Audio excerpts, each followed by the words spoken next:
Napakagandang araw sa inyong lahat. Ang kwentong ibabahagi ko sa inyo ay tungkol sa isang batang babae at ang makapangyarihang lapis. At ang kwentong ito ay pinamagatang Ang Lapis ni Nena. Sa isang mapayapang baryo sa lungsod ng General Santos, may isang batang babaeng napakasipag. Ito ay si Nena. Araw-araw pumupunta si Nena sa masukal na bahagi ng kanilang lugar upang manguha ng kahoy. Ang kahoy na naiipon ni Nena ay kanyang ibinebenta sa kabilang baryo upang ibili ng pagkain at iba pang pangangailangan ng kanyang pamilya. Imbes na pumapasok ito sa paaralan upang matuto, hindi na niya nagawa sa kadahilan ng wala siyang pantusto sa kanyang pag-aaral at hindi siya kayang suportahan ng mga magulang nito. Ang ama ni Nena ay hindi na makalakad dahil sa sinapit itong aksidente na siya namang inaalagaan ng kanyang inang Pipi. Kaya napilitang magtrabaho si Nena. Isang hapon, napag-isip-isip ni Nena na pumunta na sa gubat upang mangahoy. Inay, Itay, aalis na po ako. Sige Nena, mag-ingat ka, huwag kang magpapagabi ha. Umalis na si Nena at pumunta sa gubat. Naglakad siya ng naglakad hanggang sa napadpad siya sa gitna ng gubat na maraming kawayan. Wow! Ang daming kawayan naman dito. Mukhang marami ako masisibak na kahoy ngayon. Sa kanyang tuloy-tuloy na pagtatrabaho, nakaramdam si Nena ng pagod. Hindi ko na maramdaman ang balikat at bewang ko. Namamanhid na ng buong katawan ko dahil sa pagod. Napagdesisyonan ni Nena na magpahinga sa ilalim ng puno. Nang nagising si Nena, naalimpungatan siya dahil may napansin siyang isang puting papel sa ilalim ng inimbak niyang mga kawayan. Agad na tumayo si Nena at pinulot ang papel. At nang nakuha niya ito, ay napansin niyang may laman itong lapis. Sa loob ng papel ay may nakasulat na mensahe. Ito ay mahiwagang lapis. 3 hiling ang nais, di pwede maging labis. Ngunit babala, ang hiling ay di pwedeng bawiin, kaya bawat isisulat at bigkasin ay dapat mabuting isipin. Hindi ako naniniwala pero itatago ko tong lapis kasi sayang. Ipinasok ni Nena ang lapis at papel sa kanyang bulsa at napatingin sa langit. Napansin niyang palubog na ang araw at nagsisimula ng dumilim. Hala! Magtatakip silim na pala. Hindi ko na malaya ng oras. Alis na ako para makita ko pa yung daan pa uwi. Dali-daling binuhat ni Nena ang mga tinumpok na kahoy papuntang kabilang baryo upang ibenta ito. Kinagabihan, dumating si Nena sa bahay nila na may dalang pagkain para sa kanilang hapunan. Pagpasok niya sa kanilang bahay, napansin niyang seryosong nag-uusap ang kanyang mga magulang sa wikang Pasenyas. Ama? Anong problema? Itong nanay mo, inaaway na naman ni Aling Maria. Hindi kasi maintindihan ni Maria yung wikang Pasenyas. Tiningnan ni Nena ang kanyang ina at napansing may sugat ito sa kamay. Itinulak na naman po ba siya? Oo, wala akong nagawa. Kasi hindi ko kayang lumaban sa kalagayan kong ito. Agad namang nilapitan ni Nena ang kanyang ina at niyakap niya ito. Kung nakakapagsalita lang sana itong nanay mo, hindi na siya inaapi. Hanggang sa paghiga niya ay paulit-ulit na pumapasok sa isipan ni Nena ang sinabi ng ama nito. Hindi siya makatulog kaya't bumangon siya at pumunta sa may bandang bintana at tumingin sa buwan. Biglang pumasok sa kanyang isipan ang lapis at ang mensahe nito. Totoo kaya ito? Paano kung hindi? Pero, wala namang mawawala kung susubukan. At inilabas ni Nena ang lapis sa papel. Sinimulang magsulat ni Nena at binigkas ang sinulat.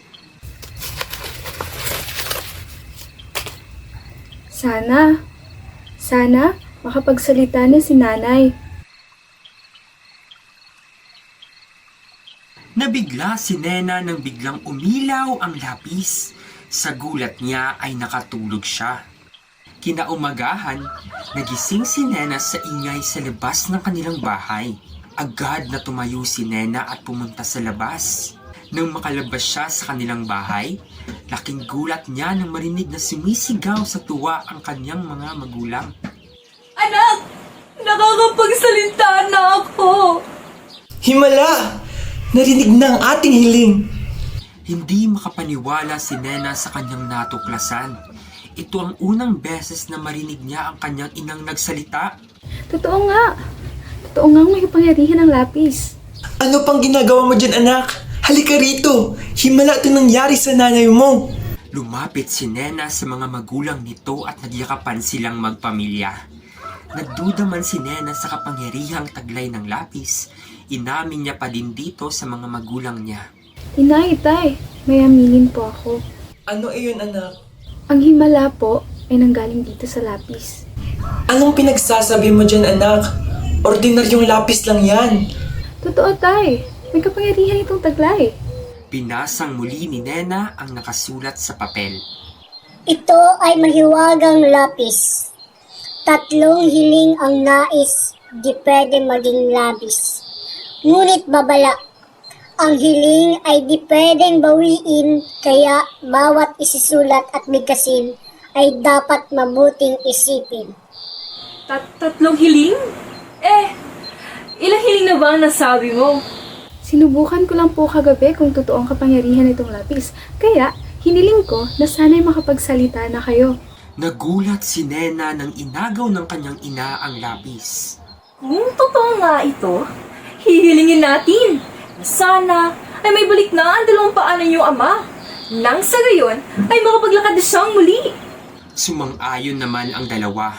Sinulat ng kanyang ina ang kahilingan nito at sa ilang sandali, biglang umilaw ang lapis at tumubo ang 2 paa ng ama ni Nena.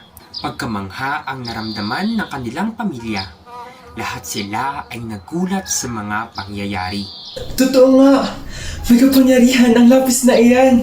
Nakita ni Nena ang ina na umiba ang ngiti nito. Ano kaya ang huli nating hihilingin? Tandaan nyo, huwag sayangin ang kahilingan. Nakalagay po ito sa papel na pag-isipang mabuti ang mga hihilingin.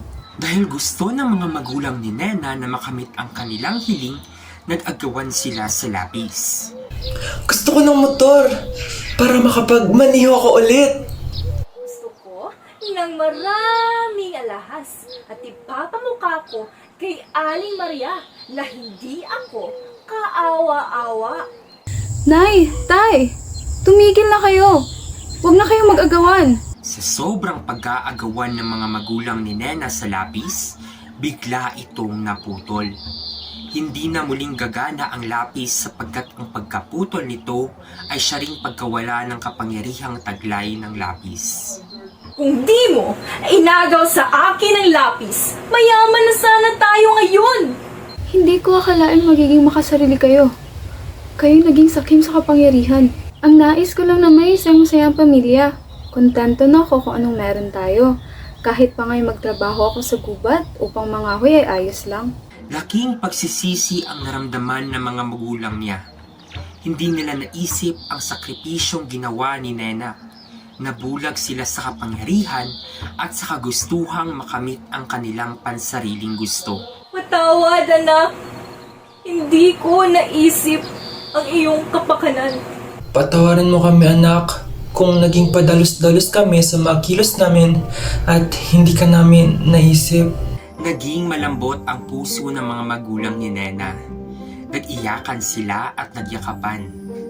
Napagtanto nila na ang pagkakaroon ng kapangyarihan na makamit ang kagustuhan ay hindi masama.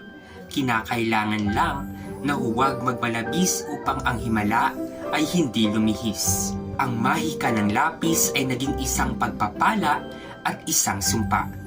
May kapangyarihan itong magbigay ng mga kahilingan, ngunit isinisiwalat din nito ang tunay na katangian ng puso. Pumasok sa bahay si Nena, ang kanyang ina at ang kanyang ama na may bagong pagpapahalaga sa pagmamahal na laging nagbubuklod sa kanila. Napagtanto din nila na ang tunay na kaligayahan ay hindi nagmula sa mga hiling na natupad, kundi sa init ng pagmamahal at suporta ng kanilang pamilya. At dito nagtatapos ang kwento ni Nena. Maraming salamat sa inyong panonood.